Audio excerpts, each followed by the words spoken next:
Good on Paper, a new movie from Netflix written and starring Iliza Shlesinger about a stand-up comedian who meets a guy who seems perfect, nice, smart, successful, and possibly way too good to be true.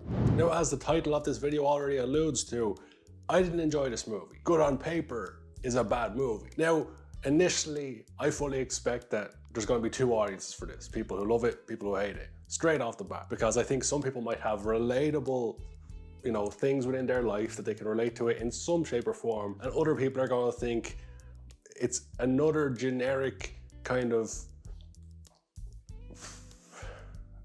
side of a relationship where you pick one side and you go, that guy is weird or that girl is weird, and they happen all the time. But the thing with this movie is there's nothing special about it. If anything, a lot of the stuff within it is super generic, and some of the acting is horrendous from a lot of the side characters, and the story overall is a road to nothing. But the thing that really lets this movie down is the pacing, because the movie is so badly paced. The movie feels like such a slog to get through. It takes so long to get through the movie. Because when I was watching the movie, I paused at one point just to see how long had gone by, fully expecting a minimum of an hour and 10 minutes had gone by. The movie's only an hour and a half long, so I was thinking they must be about to wrap things up. There was only 40 minutes gone, and there was the best part of an hour to go. And I was sitting there going, do I just turn it off?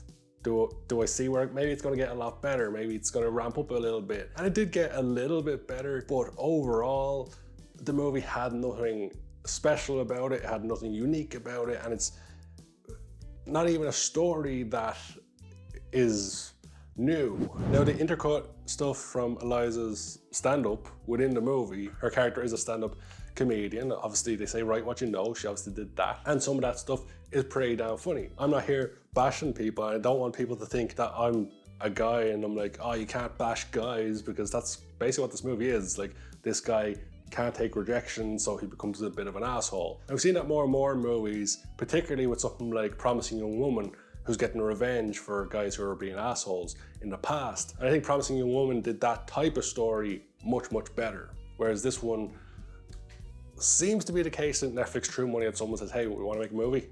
And they were like, yeah, I'll take money.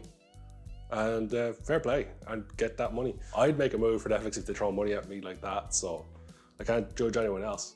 So Netflix, I can make a movie for you, just random shit put together, poorly paced, and not very enjoyable to watch. I think the disappointing thing for me is that there was a lot of intrigue with this movie, because the whole thing with the trailer and the setup and even the synopsis of the movie is that there's this guy who's not what he seems. And you think there's going to be some big reveal, like he's an undercover cop, or he's a secret agent, or he's a gangster, or he's an alien. It could have been any twist on it, but instead he's just an asshole. And how many times do we have to see that story on either side, where the woman's an asshole, or the guy's an asshole, or the space alien is an asshole? Really focusing on aliens today for some reason. So as I say, like, the story's nothing special. On top of that, as I've already mentioned, the pacing of the movie is very bad and makes the movie very hard to watch. And I think that's the thing. I think a lot of people will turn this movie off, whether they're movie fans or not. I think they'll turn it off because they simply get bored. It's an hour and a half long, and it felt like I'd been watching the movie for about 4 or 5 hours. I know that seems like an exaggeration, but it really felt like I had to drag myself through that movie. I really had to resist the temptation to pick up my phone, just look through Twitter or something during the movie.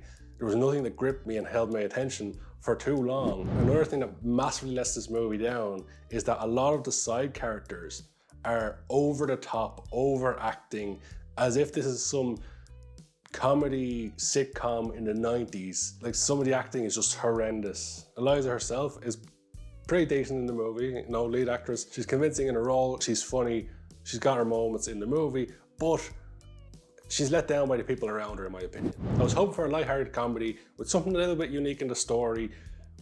I don't think it's too much to ask for decent acting from a Netflix level movie, but instead what we got was a boring, hard to watch, not so funny movie that feels like it takes a long, long time to get going. And it's yet another poor Netflix movie. Like I've said on recent Netflix movie reviews, I did Fatherhood last week, that movie was okay. I did Woman in the Window not too long ago, that movie was good, not spectacular. And it seems to be a common thing with Netflix movies. Don't forget Midnight Sky was terrible and Stowaway was terrible. Netflix seem to be having trouble making really good movies. At best, they make a good movie every now and then. Army of the Dead was good, Woman in the Window was passable, Fatherhood was decent, but for the most part, there's a lot of just poor Netflix movies. It seems they're throwing money at the wall and seeing what sticks, and not a lot is sticking because money doesn't stick to a wall, as far as I'm aware. So for me, Good on Paper was a massive disappointment. For a rating, at absolute best, if I'm being generous, I'd give it a 3 out of 10, and that is being generous. But I'd love to know your thoughts in the comment section below. Good on Paper on Netflix. Check it out if you haven't, and let me know your thoughts in the comment section below. And there we have another movie review in the bag. If you enjoyed today's video, I'd greatly appreciate if you hit that subscribe button just to help our little channel grow. But with all that being said, thank you so much for watching.